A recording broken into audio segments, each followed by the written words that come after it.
Hey, it's Keith from Outlaw Speed Shop, and this is the April 4 Horseman build, and we're tackling a Dodge Charger with the theme of Ratty Muscle. This is the ID car with the blower sticking out of the hood, and it's pretty decent castings. I'm not crazy about the base, obviously, but being an ID car, you don't have much of a choice. But overall, it's a great starting project. To take it and turn it into something that looks pretty ratty.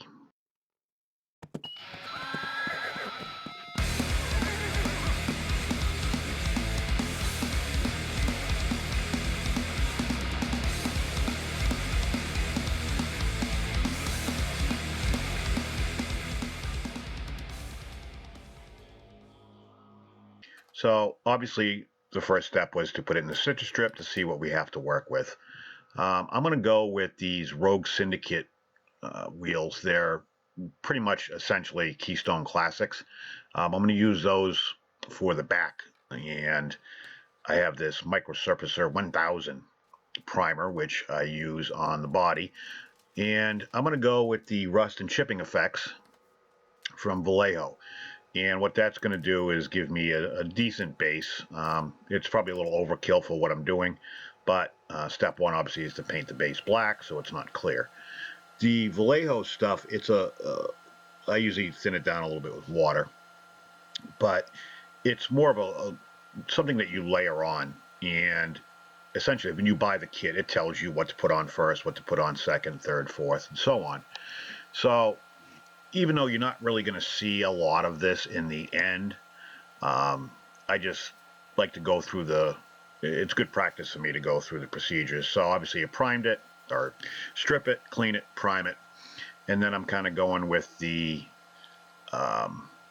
just hitting the spots that I think I'm going to have visible through the paint. And what I'm going after, and I guess it's kind of hard to explain without seeing the end result first, is I'm trying to get kind of a rust look, borderline patina, borderline pulled it out of a junkyard and put a slick motor in it and driving it around. So it's 6 of one, half a dozen of the other. You can kind of do it however you want. But what I'm doing is I'm just going through and I'm hitting the spots that I think, obviously I've seen enough rust being from New England to know where cars are going to rust. But, you can pretty much layer them how you like. And this is all practice and artistic preference. There's no right, there's no wrong. Well, there might be a wrong, but I don't know.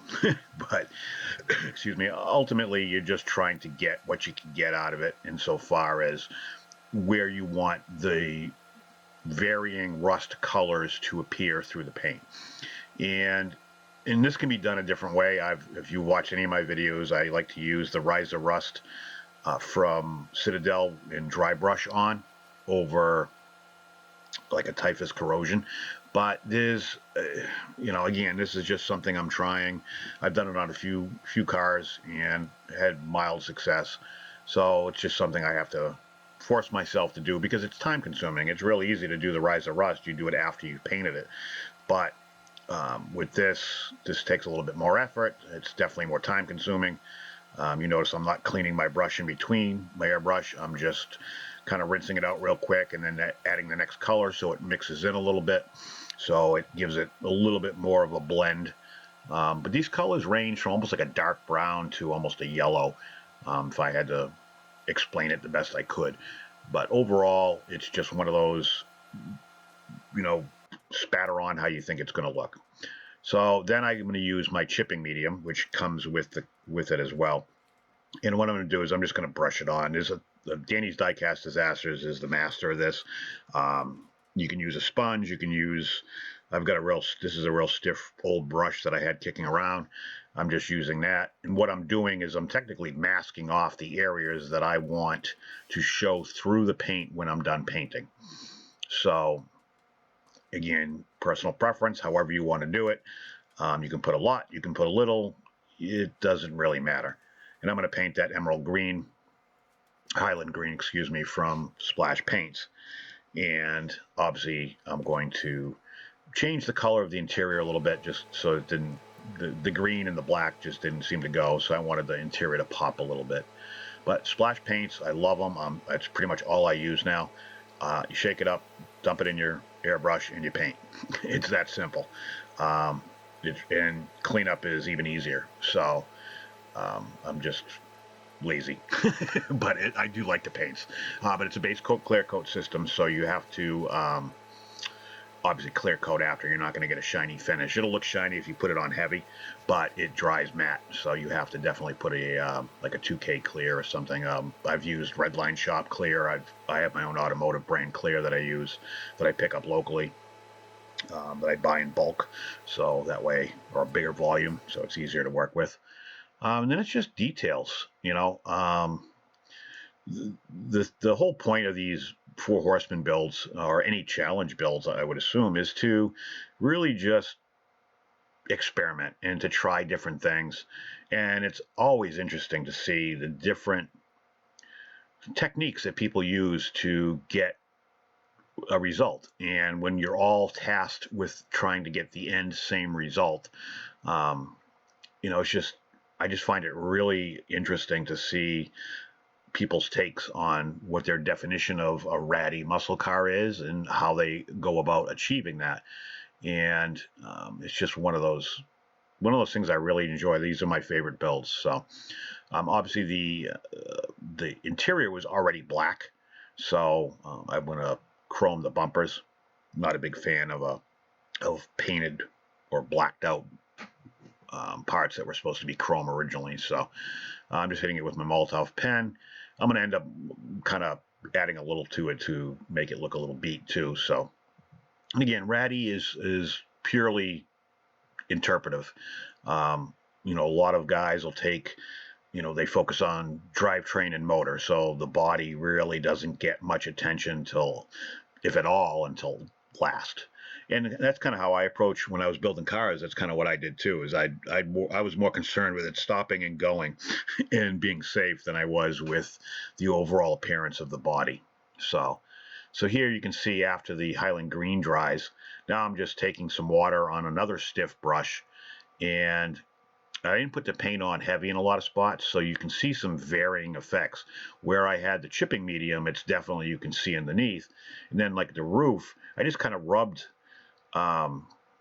pretty hard, and it actually started taking off. It's almost like sanding it down. Took some of the green off. And again, I didn't put it heavy on the roof anyways, so it didn't take a lot of effort. But, and again, this is just one of those things you go around. You could use a toothpick. I just find the water and a stiff brush seems to do the trick, and it's not super abrasive where it's taken off more than I intend to take off. So obviously areas like flat surfaces that are facing up, deck lid, hood, roof, would hit the most. The tops of the fenders, things like that. That's kind of what I was going after with this. And there was a couple spots I actually took down too far. I got a little too aggressive, like right there, actually, right on top of the roof.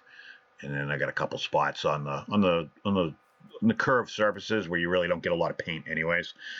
So essentially what I'm going to do is I'm just taking that Rise of Rust now, and I just diluted it with water, and I'm going to kind of like a slurry. And I'm just going to go around and add a little bit of depth, and it gives me a chance to hit the spots that I was super aggressive with when I shouldn't have been, and got it down to bare metal. So that's the other thing about these kind of builds. And if you're doing Gaslands or post-apocalyptic or rat rod, however you want to call it, you can't screw it up. So you could always go back and add more crap to it to make it look even crappier. So, and I seem to do crappy pretty decent. Doing good, I have a hard time with. So, but overall, this is one of those projects that this was actually my theme. Each of the Four Horsemen get to pick a theme, or technically it's 3 themes a year, each one of us, so that's 12. And this was one of mine, if you probably didn't guess already. But and we all kind of do something that we think is going to push the other 3 outside of their comfort zone.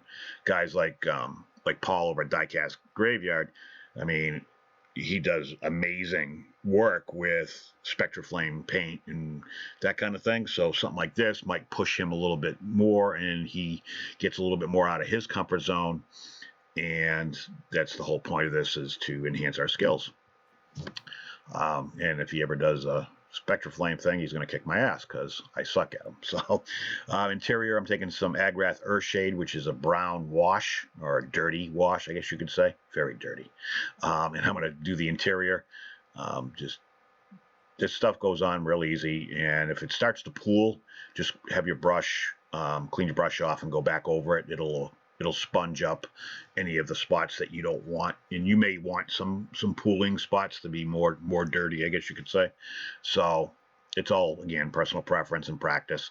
You can see here I'm kind of going back and picking up the excess that I put down, and the brown wash just kind of gives it that grungy look I was going after. And I'm going to hit the motor as well, just to finish the effect of the entire car.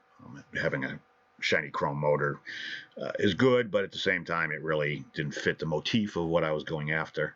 That's my word of the day. But then what I'm going to do is, these chargers have a front and rear valance that go underneath the bumper. I'm going to paint those a totally different color. Again, personal preference. I just wanted something that was going to stand out, and I picked red because nothing stands out more against the green than the red, and I just thought it was a little over the top and kind of absurd, so that's why I did it. Just something that, it's just, you gotta, it would be parts that, Chevelles have a rear one. I know I replaced mine like 5 or 6 times, so just crappy hitting stuff or backing into stuff or whatever as a kid. So I figured those would be parts that they would grab off another car in the lot. Again, personal preference. You may like it. Some will hate it. Some will think it's stupid, and some will call me names. So it's all good. Overall, comments have been really good on my videos lately. I've gotten less and less hate. I got to work on that. So anyways, I figured I'd just hit that with red. I'm using the Vallejo plain stuff you get normally at any hobby shop. There's all my pieces, parts, rating to go together. I end up changing, like I said, I'm using the Rogue Syndicate rears. Make sure you subscribe. Don't forget to ring the bell if you like what you see. Four Horsemen. The next build is May, and it's a street stock red line. If you Google street stock, it'll give you exactly, because I had to Google it, exactly what it is that we're trying to get. This is the end result. I think it came out good. I like it. It's definitely ratty. I like the fact that I took the Rogue Syndicate rears and I just got regular Hot Wheels off of some other rail ride. I don't even know what it was. There were 2 wheels I was never going to use on anything because I didn't have a matching set. So I just thought that would kind of fit and allowed me to have that flexibility of really being ratty with some cool ass keystones in the back and mixed matched fronts. So again, I really hope you guys like this. Make sure you check out not only the Four Horsemen builds, but everybody who participates, and check out the Four Horsemen channel. Usually Paul will highlight everybody that's submitted and did a car. So once again, thank you very much for watching. Don't forget, leave me some comments down below. Let me know what you think, and I will catch you on the next one.